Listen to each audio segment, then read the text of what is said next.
So imagine a big explosion as you climb through 3,000 feet. Imagine a plane full of smoke. Imagine an engine going clack, clack, clack, clack, clack, clack, clack. Sounds scary. Well, I had a unique seat that day. I was sitting in 1D. I was the only one who could talk to the flight attendants. So I looked at them right away, and they said, no problem. We probably hit some birds. The pilot had already turned the plane around, and we weren't that far. You could see Manhattan. 2 minutes later, 3 things happen at the same time. The pilot lines up the plane with the Hudson River. It's usually not the route. He turns off the engines. Now imagine being on a plane with no sound.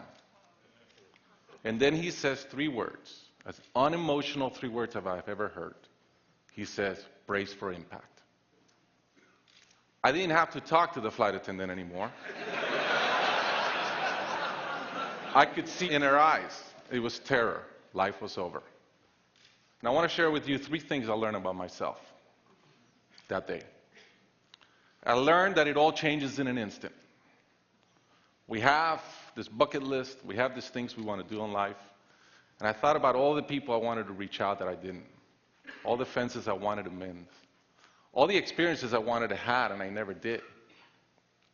As I thought about that, later on I came up with a saying, which is, I collect bad wines.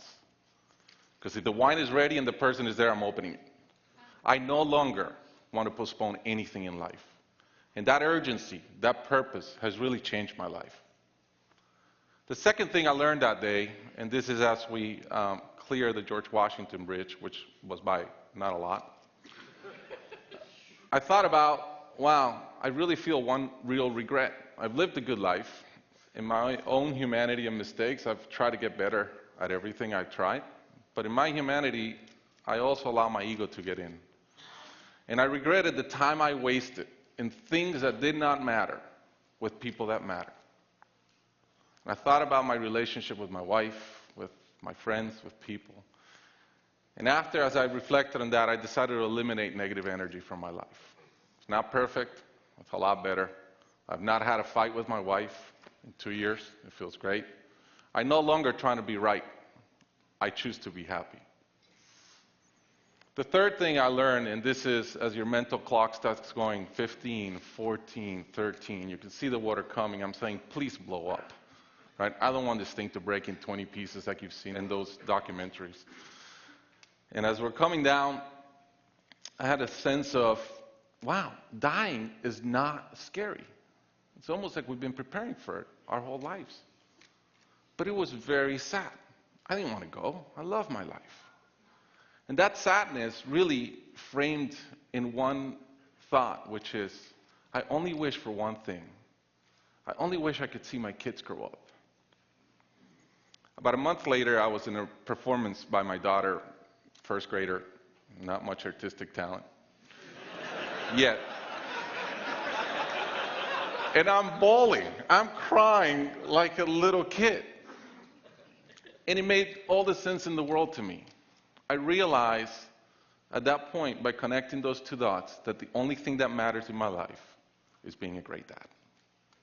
Above all, the only goal I have in life is to be a good dad. I was given the gift of a miracle of not dying that day. I was given another gift, which was to be able to see into the future and come back and live differently. I challenge you guys that are flying today. Imagine the same thing happens on your plane, and please don't. But imagine, and how would you change? What would you get done that you're waiting to get done because you think you'll be here forever? How would you change your relationships and the negative energy in them? And more than anything, are you being the best parent you can? Thank you.